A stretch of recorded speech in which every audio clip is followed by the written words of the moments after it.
This field in Newark should be a safe place to play football. But in February, when 12-year-old Elijah Brown collapsed at practice, there was no automated external defibrillator to use, nobody to give him CPR.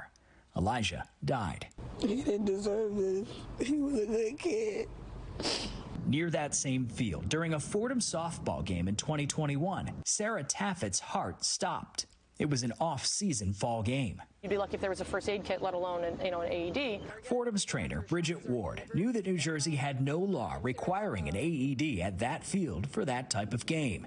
It's why she insisted on going. A lot of youth sports who don't have medical coverage, first aid kits, AEDs, or anybody that's even certified in any of the three, they're usually SOL when it comes to that stuff. In February, News 4 highlighted the gaps that exist in local AED laws for private sports leagues and camps. Where's the equipment?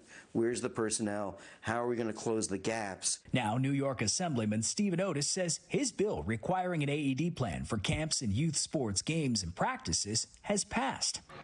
People understand we don't want to lose, especially a child, unnecessarily. Are you confident that the governor will sign this?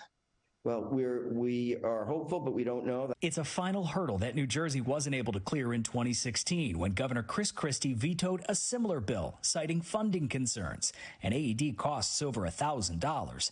So is cost alone leaving some kids at risk in the event of sudden cardiac arrest? News 4 asked New Jersey Assemblywoman Carol Murphy. You know what, if you didn't call me, this is on my priority list, but I would have probably dealt with it after the budget's done. She and Senator James Beach are the latest in Trenton to push for the type of AED laws that New York just passed. I'm going to start getting bipartisan support for this because you are absolutely right.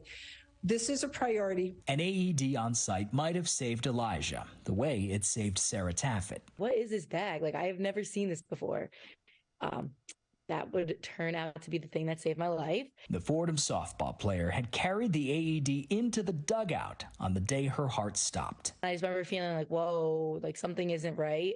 And my eyes started closing in on me. And then my body just lost all control. And I remember falling to the ground. When Sarah collapsed, Bridget was sitting in the dugout. She immediately got up and sprinted into action and made sure the AED came out to the field with her. I felt like the biggest pit in my stomach at that moment. She activated the AED, shock advised, which walks a user through the steps. With a shock and CPR, Sarah survived. You don't realize it until it happens to you.